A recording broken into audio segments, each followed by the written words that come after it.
मुझे डांटो कि भीग कर क्यों आई हूँ, या कहो कि तुम थक गई हो इसलिए शेष ध्यान में फटक दूँ, या कहो कि तुम घर में अकेली थी इसलिए तुम्हें अब अच्छा नहीं लग रहा है। अंबिका, मुझे यह सब अच्छा लगता है और छाछ मुझसे ले लेती है। और मैं घर में दुकेली कब होती हूँ? तुम्हारे यहाँ रहते क्या मैं अकेली नहीं होती? मल्लिका, मैं तुम्हें काम नहीं करने दूंगी। फिर छाछ उसके हाथ से ले लेती है और कुंभों के पास रख आती है। मेरे घर में रहते हुए भी तुम अकेली होती हो।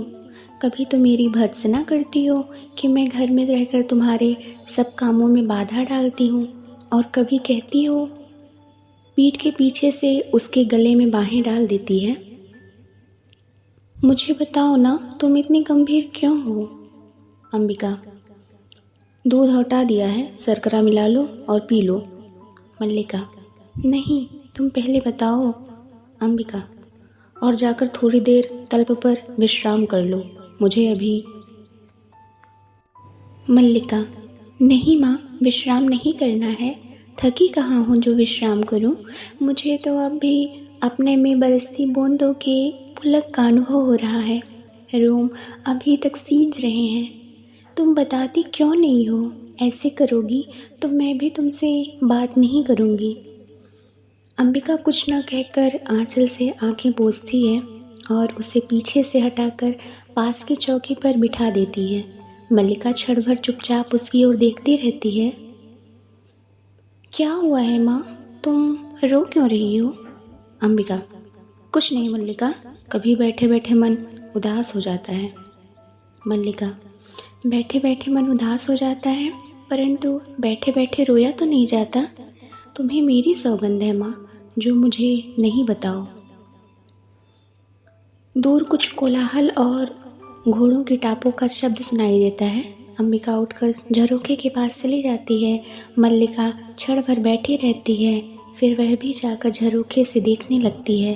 टापों का शब्द पास आकर दूर चला जाता है। मल्लिका, ये लोग कौन है माँ? अंबिका, संभवतः राज्य के कर्मचारी हैं। मल्लिका, ये यहाँ क्या कर रहे हैं? अंबिका, जाने क्या कर रहे हैं। कभी वर्षों में ये आकृतियाँ यहाँ दिखाई देती हैं, और जब भी दिखाई देती हैं कोई न कोई अनिष्ट होता है। कभी युद्ध की सूचना आती है, कभी महामारी की। और एक लंबी सांस लेती है। पिछली महामारी में जब तुम्हारे पिता की मृत्यु हुई, तब भी मैंने ये आकृतियाँ यहाँ देखी थी। मल्लिका सिर से पैर तक सिहर जाती है। मल्लिका, परंतु आज ये लोग यहाँ किस लिए आए हैं? अंबिका, न जाने किस लिए आए हैं। अंबिका फिर छाछ उठाने लगती है, परंतु मल्लिका उसे बाँह से पकड़कर रोक लेती है। मल्लिका, माँ, तुमने बात नहीं बताई। अंबिका पल भर उसे स्थिर दृष्टि से देखती रहती है, उसकी आंखें झुक जाती हैं। अंबिका, अग्निमित्र आज लौट आया है। छाछ उठाकर अपने स्थान पर चली जाती है। मल्लिका वहीं खड़ी रह जाती है। मल्लिका, लौट आया है? कहाँ से? अंबिका, जहाँ मैंने भी उसे भेजा था। मल्लिका, तुमने भेजा था? होठ फड़फड़ाने लगते हैं। वह बढ़कर अंबिका के पास आ जाती है।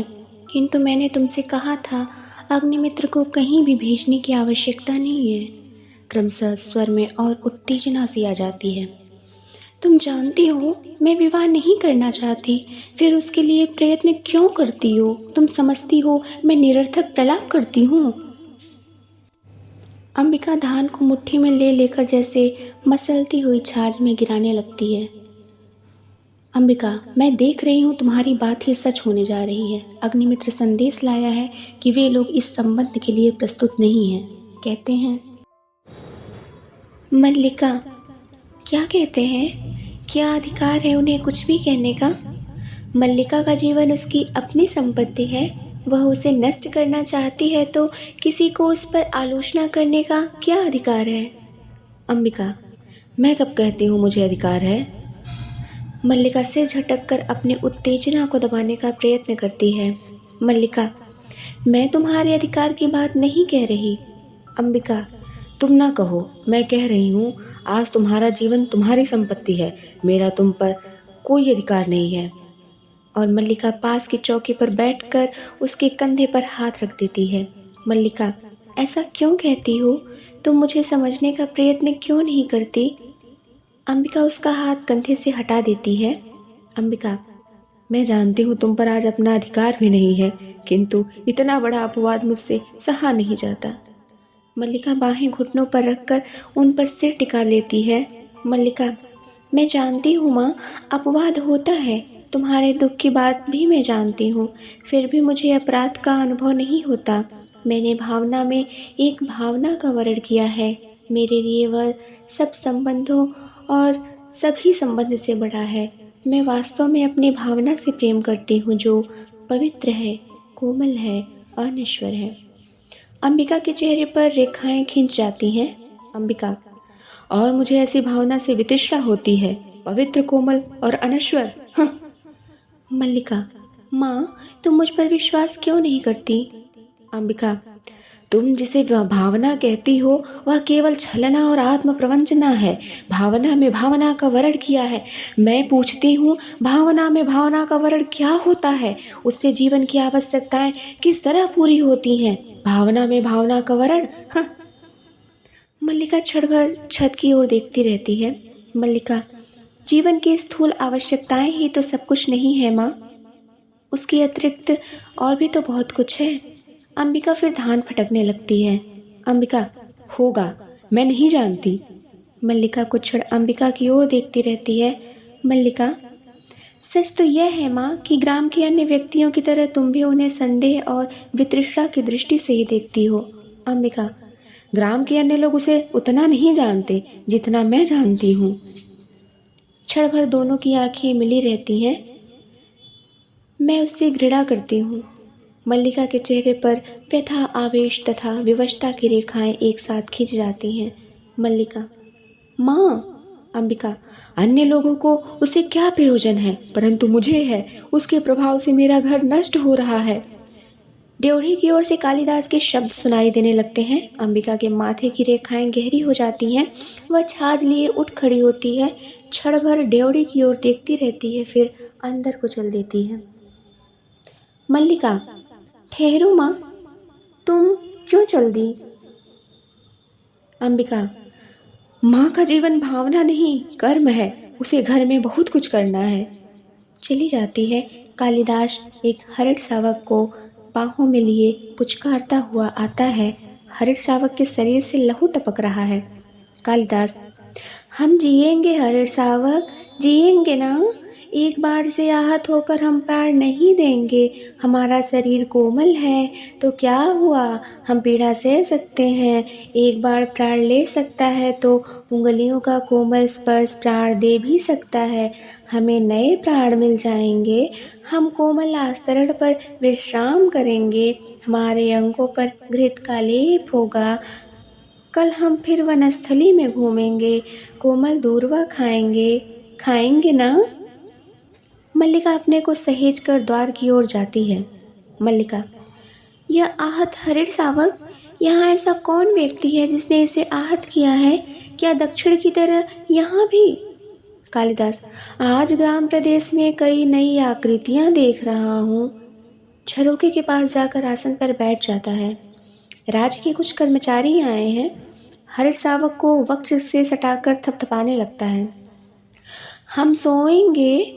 हाँ, हम थोड़ी देर सो लेंगे तो हमारी पीड़ा दूर हो जाएगी, परंतु उससे पहले हमें थोड़ा दूध पी लेना है। मल्लिका, थोड़ा दूध हो तो किसी भाजन में ले आओ। मल्लिका, माँ ने दूध हटा कर रखा है, देखती हूँ। चूल्हे के निकट रखे बर्तनों के पास जाकर देखने लगती है।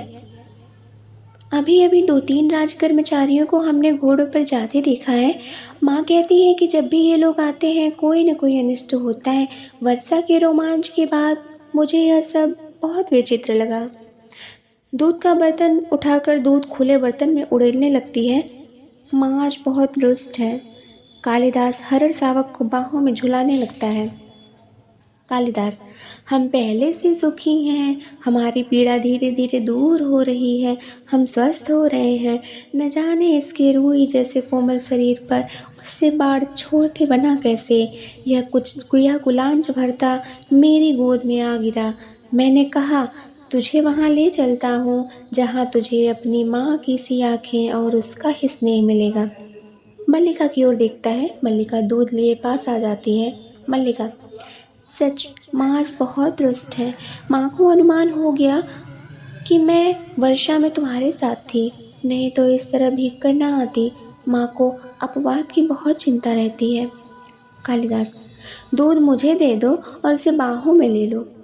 दूध का भाजन उसके हाथ से ले लेता है। मल्लिका हरिण शावक को बाहों में लेकर उसका मुंह दूध के निकट ले जाती है। कालिदास भाजन को उसके और निकट कर देता है। हम दूध नहीं पिएंगे, नहीं, हम ऐसा हट नहीं करेंगे, हम दूध अवश्य पिएंगे। राजपुरुष दंतुल ड्योढ़ी से आकर द्वार के पास रुक जाता है। क्षण भर वह उन्हें देखता रहता है।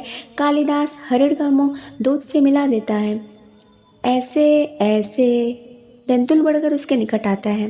दंतुल, दूध पिलाकर इसके मांस को और कोमल कर लेना चाहते हो? कालिदास और मल्लिका चौंक कर उसे देखते हैं। मल्लिका हरिण शावक को लिए थोड़ा पीछे हट जाती है। कालिदास दूध का भाजन आसन पर रख देता है। कालिदास, जहाँ तक मैं जानता हूँ हम लोग परिचित नहीं हैं, तुम्हारा एक अपरिचित घर में आने का साहस कैसे हुआ? दंतुल एक बार मल्लिका की ओर देखता है, फिर कालिदास की ओर। दंतुल, कैसी आकस्मिक बात है कि ऐसा ही प्रश्न मैं तुम्हारे से पूछना चाहता था। हमारा कभी परिचय नहीं, फिर भी मेरे बाढ़ से आहत हरिण को उठाकर ले आने में तुम्हें संकोच नहीं हुआ? यह तो कहो कि द्वार तक रक्त बिंदुओं के चिन्ह बने हैं, अन्यथा इन बादलों से घिरे दिन में मैं तुम्हारा अनुसरण क्या कर पाता? कालिदास, देख रहा हूँ कि तुम इस प्रदेश की निवासी नहीं हो। दंतुल व्यंग्यात्मक हंसी हंसता है। दंतुल, मैं तुम्हारी दृष्टि की प्रशंसा करता हूँ। मेरी वेशभूषा भी इस बात का परिचय देती है कि मैं यहाँ का निवासी नहीं हूँ। कालिदास, मैं तुम्हारी वेशभूषा को देखकर नहीं कह रहा। दंतुल, तो क्या मेरे ललाट की रेखाओं को देखकर? जहान पड़ता है चोरी के अतिरिक्त सामुद्रिक का भी अभ्यास करते हो। मल्लिका चोट खाए से कुछ आगे आती है। मल्लिका, तुम्हें ऐसा लांछन लगाते लज्जा नहीं आती? दंतुल, क्षमा चाहता हूँ देवी, परंतु यह हरिण शावक जिसे बाहों में के लिए है मेरे बाढ़ से आहत हुआ है, इसलिए यह मेरी संपत्ति है। मेरी संपत्ति मुझे लौटा तो देंगी? कालिदास, इस प्रदेश में हरिणों का आखेट नहीं होता राजपुरुष। तुम बाहर से आए हो, इसीलिए इतना ही पर्याप्त है कि हम इसके लिए तुम्हें अपराधी न माने। दंतुल, तो राजपुरुष के अपराध का निर्णय ग्रामवासी करेंगे। ग्रामीण युवक, अपराध और न्याय का शब्दार्थ भी जानते हो? कालिदास, शब्द और अर्थ राजपुरुषों की संपत्ति हैं, जानकर आश्चर्य हुआ। दंतुल, समझदार व्यक्ति जान पड़ते हो, फिर भी यह नहीं जानते हो कि राजपुरुषों के अधिकार बहुत दूर तक जाते हैं। मुझे देरी हो रही है, यह हरिण शावक मुझे दे दो। कालिदास, यह हरिण शावक इस पार्वत्य भूमि की संपत्ति है राजपुरुष, और इस पार्वत्य भूमि के निवासी हम इसके सजातीय हैं। तुम यह सोचकर भूल कर रहे हो कि हम इसे तुम्हारे हाथ में सौंप देंगे। मल्लिका, इसे अंदर ले जाकर तल्प पर या किसी आस्तरण पर। अंबिका सहसा अंदर से आती है। अंबिका, इस घर के तल्प और आस्तरण हरिण शावकों के लिए नहीं है। मल्लिका, तुम देख रही हो माँ? अंबिका, हाँ देख रही हूँ, इसीलिए तो कह रही हूँ तल्प और आस्तरण मनुष्यों के सोने के लिए है, पशुओं के लिए नहीं। कालिदास, इसे मुझे दे दो मल्लिका। दूध का भाजन नीचे रख देता है और आगे बढ़कर हरिण शावक को अपनी बाहों में ले लेता है। इसके लिए मेरी बाहों का आस्तरण ही पर्याप्त होगा, मैं इसे घर ले जाऊंगा। द्वार की ओर चल देता है। दंतुल, और राजपुरुष दंतुल तुम्हें ले जाते देखता रहेगा। कालिदास, यह राजपुरुष की रुचि पर निर्भर करता है। बिना उसकी ओर देखे ड्योढ़ी में चला जाता है। दंतुल, राजपुरुष की रुचि अरुचि क्या होती है? संभवतः इसका परिचय तुम्हें देना आवश्यक होगा। कालिदास बाहर चला जाता है, केवल उसका शब्द ही सुनाई देता है। कालिदास, संभवतः। दंतुल, संभवतः? तलवार की मूठ पर हाथ रखे उसके पीछे जाना चाहता है। मल्लिका शीघ्रता से द्वार के सामने खड़ी हो जाती है। मल्लिका, ठहरो राजपुरुष, हरिण शावक के लिए हठ मत करो। तुम्हारे लिए प्रश्न अधिकार का है, उनके लिए संवेदना का। कालिदास निशस्त्र होते हुए भी तुम्हारे शस्त्र की चिंता नहीं करेंगे। दंतुल, कालिदास? तुम्हारा अर्थ है कि जिसे मैं हरिण शावक के लिए तर्क कर रहा था वे कवि कालिदास हैं? मल्लिका, हाँ, परंतु तुम कैसे जानते हो कालिदास कवि हैं? दंतुल, कैसे जानता हूँ? उज्जैनी की राज्यसभा का प्रत्येक व्यक्ति ऋतुसंहार के लेखक कवि कालिदास को जानता है। मल्लिका, उज्जैनी की राज्यसभा का प्रत्येक व्यक्ति उन्हें जानता है? दंतुल, सम्राट ने स्वयं ऋतुसंहार पढ़ा और उसकी प्रशंसा की है, इसीलिए आज उज्जैनी का राज्य ऋतुसंहार के लेखक का सम्मान करना और उन्हें राजकवि का आसन देना चाहता है। आचार्य वररुच इसी उद्देश्य से उज्जैनी से यहाँ आए हैं। मल्लिका सुनकर स्तंभित सी हो जाती है। मल्लिका, उज्जैनी का राज्य उन्हें सम्मान देना चाहता है, राजकवि का आसन? दंतुल, मुझे खेद है कि मैंने उनके साथ अशिष्टता का व्यवहार किया, मुझे जाकर उनसे क्षमा मांगनी चाहिए। चला जाता है। मल्लिका कुछ क्षण उसी तरह खड़ी रहती है, फिर सहसा जैसे उसकी चेतना लौट आती है। अंबिका इसी बीच दूध का भाजा उठाकर कोने में रख देती है। जिस पात्र में पहले दूध रखा था उसे देखती है, उसमें जो दूध शेष है उसे एक छोटे पात्र में डालकर शक्कर मिलाने लगती है। हाथ ऐसे अस्थिर हैं जैसे वह अंदर ही अंदर बहुत उत्तेजित हो। मल्लिका निचला होठ दांतों में दबाए दौड़कर उसके निकट आती है। मल्लिका, तुमने सुना माँ, राज्य उन्हें राजकवि का आसन देना चाहता है। अंबिका हाथ से गिरते दूध के पात्र को किसी तरह संभाल लेती है।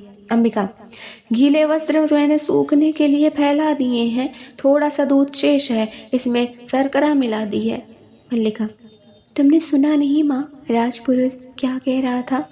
अंबिका, दूध पी लो, आशा करती हूँ कि अब यहाँ किसी और का आतिथ्य नहीं होना है। मल्लिका, आतिथ्य? मैं चाहती हूँ आज इस घर में सारे संसार का आतिथ्य कर सकूँ। दूध का पात्र अंबिका के हाथ से ले लेती है। तुम्हें इस दूध से नहला दूँ माँ। पात्र ऊंचा उठा देती है। अंबिका पात्र उसके हाथ से ले लेती है। अंबिका, मैं दूध से बहुत नहा चुकी हूँ। मल्लिका, तुम कितनी निष्ठुर हो माँ, तुमने सुना नहीं, राज्य उन्हें सम्मान दे रहा है, फिर भी तुम। अंबिका, दूध पी लो और फिर वर्षा में भीगने का मोह न हो तो मैं तुम्हारे लिए आसरड़ बिछा दूँ। मैं जैसी निष्ठुर हूँ रहने दो। मल्लिका उसके गले में बाहें डाल देती है। मल्लिका, नहीं, तुम निष्ठुर नहीं हो। मैंने कब कहा कि तुम निष्ठुर हो? अंबिका, नहीं, तुमने नहीं कहा, दूध पी लो। मल्लिका दूध का पात्र उसके हाथ से लेकर एक घूंट में दूध पी जाती है और पात्र कोने में रख देती है। फिर अंबिका का हाथ खींचकर उसे बिठा देती है और स्वयं उसकी गोदी में लेट जाती है। मल्लिका, माँ तुम सोच सकती हो आज मैं कितनी प्रसन्न हूँ। अंबिका, मेरे पास कुछ भी सोचने की शक्ति नहीं है, अब उठ जाने दो, मुझे बहुत काम करना है। उठने का प्रयत्न करती है। मल्लिका उसे रोके रखती है।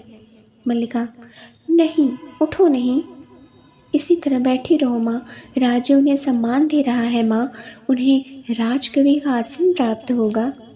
सहसा अंबिका की गोदी से हटकर बैठ जाती है। उस व्यक्ति को जिसे उसके निकट के लोगों ने आज तक समझने का प्रयत्न नहीं किया, जिसे घर में और घर के बाहर केवल लांछना और प्रताड़ना ही मिली है, अब तो तुम विश्वास करती हो माँ कि मेरी भावना निराधार नहीं है। अंबिका उठ खड़ी होती है। अंबिका, मैं कह चुकी हूँ, मेरी सोचने समझने की शक्ति जड़ हो चुकी है। मल्लिका, क्यों माँ, क्यों तुम्हें इतना पूर्वाग्रह है? क्यों तुम उनके संबंध में उदारता पूर्वक नहीं सोच सकती? अंबिका, मेरी वह अवस्था बीत चुकी है जब यथार्थ से आंखें मूंद कर जिया जाता है। अंदर जाने लगती है। मल्लिका उठकर खड़ी हो जाती है। मल्लिका, और तुम्हारी यथार्थ दृष्टि केवल दोष ही दोष देखती है? अंबिका मुड़कर पल भर उसे देखती रहती है। अंबिका, जहाँ दोष है वहाँ अवश्य वह दोष देखती है।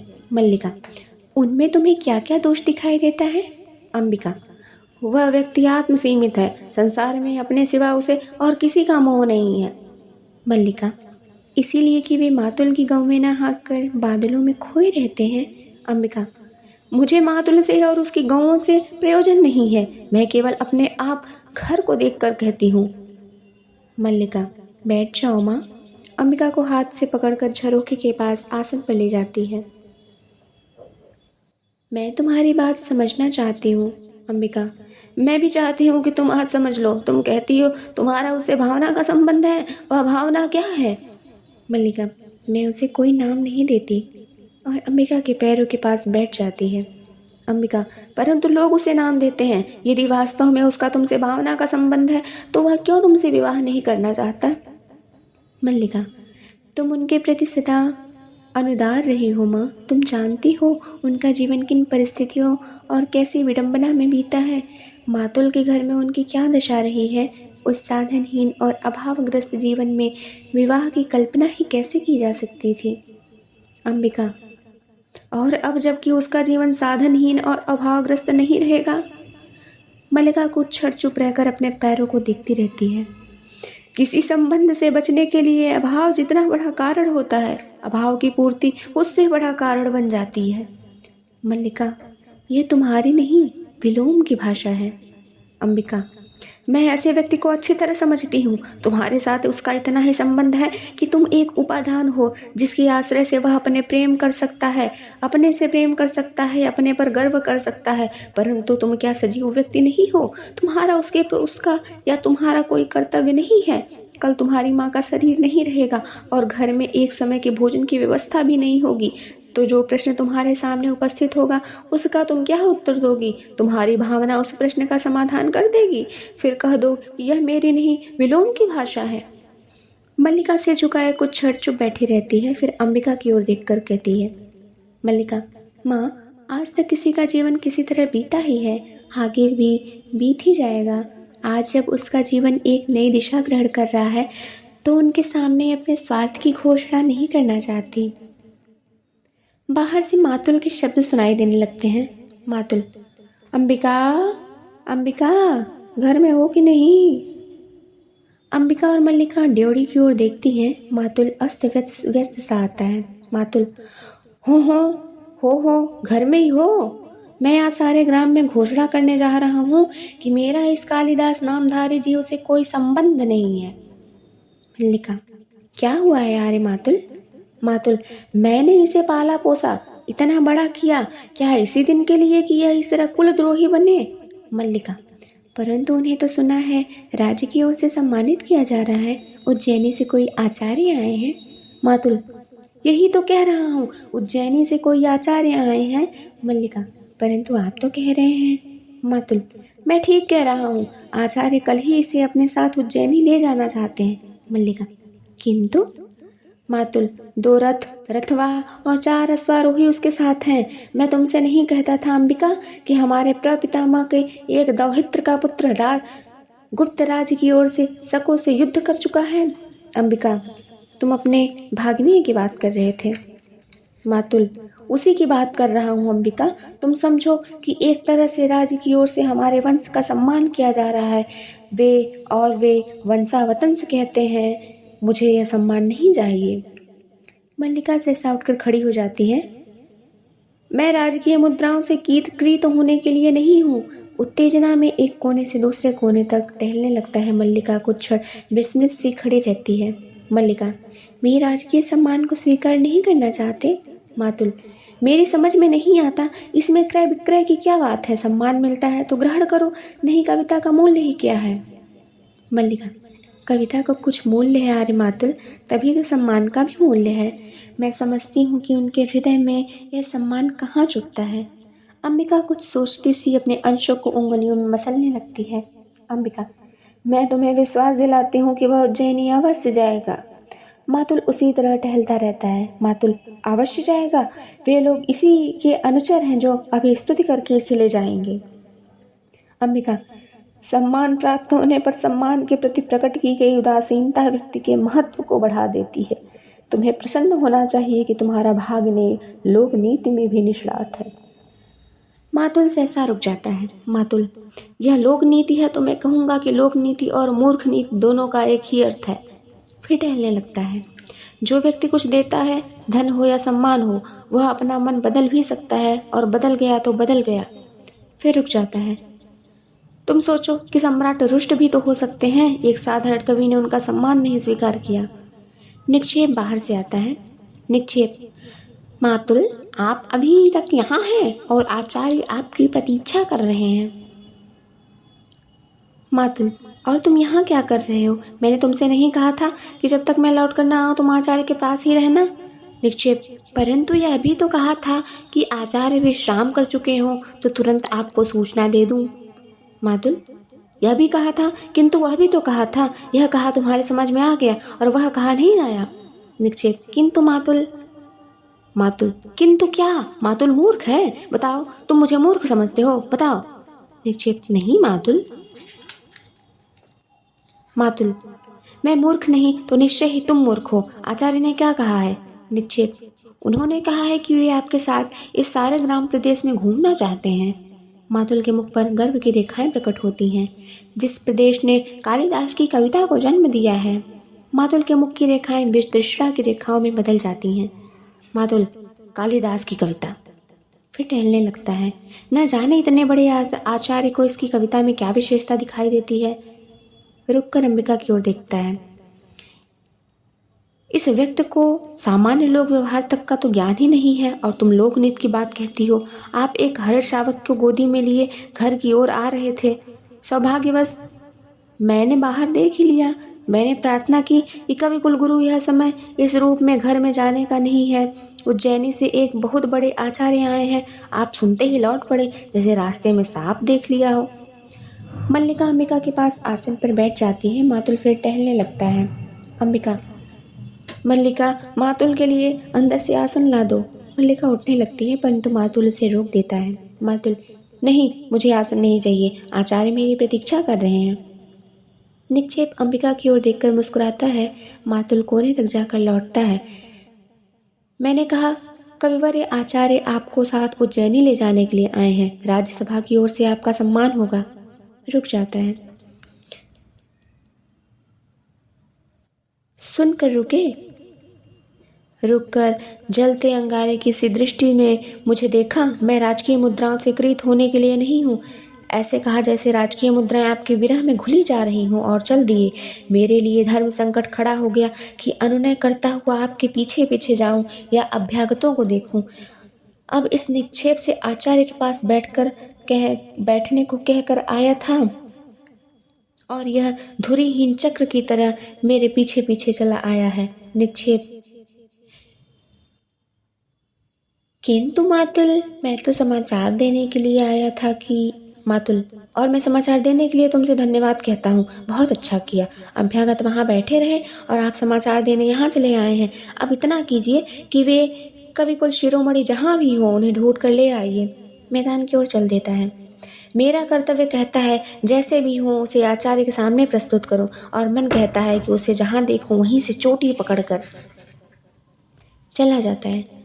निक्षेप, मातुल का तीसरा नेत्र हमेशा खुला रहता है। मल्लिका, परंतु कालिदास इसमें है कहाँ? निक्षेप, कालिदास इस समय जगदम्बा के मंदिर में है। मल्लिका, आपने उन्हें देखा है? निक्षेप, देखा है। मल्लिका, परंतु आपने मातुल से नहीं कहा? निक्षेप, मैं नहीं चाहता था कि मातुल इस समय वहाँ जाए। मल्लिका, क्यों? क्या आप भी नहीं चाहते कि कालिदास? निक्षेप, मैं चाहता हूँ कि कालिदास उज्जैनी अवश्य जाएं, इसलिए मैंने मातुल का इस समय उनके पास जाना उचित नहीं समझा। मातुल को अपने मुख के शब्द सुनने में ऐसा रस प्राप्त होता है कि वे बोलते ही जाते हैं, परिस्थितियों को समझना नहीं चाहते। कालिदास हट कर रहे हैं। जब तक उज्जैनी से आए अतिथि लौट नहीं जाते, वे जगदम्बा के मंदिर में ही रहेंगे, घर नहीं जाएंगे। अंबिका, कैसी विचक्षणता है। निक्षेप, विचक्षणता? अंबिका, विचक्षणता ही तो है। निक्षेप, इसमें विचक्षणता क्या है अंबिका? अंबिका तीखी दृष्टि से निक्षेप की ओर देखती है। अंबिका, राज्य कवि का सम्मान करना चाहता है। कवि सम्मान के प्रति उदासीन जगदम्बा के मंदिर में साधना निरत है। राज्य के प्रतिनिधि मंदिर में आकर कवि की अभ्यर्थना करते हैं। कवि धीरे धीरे आंखें खोलता है। इतना बड़ा नाटक विचक्षणता नहीं है। निक्षेप, कालिदास नाटक नहीं कर रहे हैं अंबिका। मुझे विश्वास है कि उन्हें राजकीय सम्मान का मोह नहीं है। वे सचमुच इस पर्वत भूमि को छोड़कर नहीं जाना चाहते। अंबिका अपने स्थान से उठकर उस ओर जाती है जिधर बर्तन आदि पड़े हैं। अंबिका, नहीं चाहता हूँ। एक थाली लाकर कुंभ से उसमें चावल निकालने लगती है। निक्षेप, मातुल का या किसी का भी आग्रह उनको हट नहीं छुड़ा सकता। मल्लिका को अर्थपूर्ण दृष्टि से देखता है। मल्लिका की आंखें झुक जाती हैं। केवल एक ही व्यक्ति है जिसके अनुरोध से संभव है वो यह हट छोड़ दे। अंबिका निक्षेप की अर्थपूर्ण दृष्टि को और फिर मल्लिका को देखती है। अंबिका, हमारे घर में किसी को उसके हट छोड़ने या ना छोड़ने से कोई प्रयोजन नहीं है। थाली लिए चूल्हे के निकट चली जाती है और उन दोनों की ओर पीठ किए अपने को व्यस्त रखने का प्रयत्न करती है। निक्षेप, कालिदास अपनी भावुकता में भूल रहे हैं कि इस अवसर का तिरस्कार करके वो बहुत कुछ खो बैठेंगे। योग्यता 1/4 व्यक्तित्व का निर्माण करती है, शेष पूर्ति प्रतिष्ठा द्वारा होती है। कालिदास को राजधानी अवश्य जाना चाहिए। अंबिका व्यस्त रहने का प्रयत्न करती हुई भी व्यस्त नहीं हो पाती है।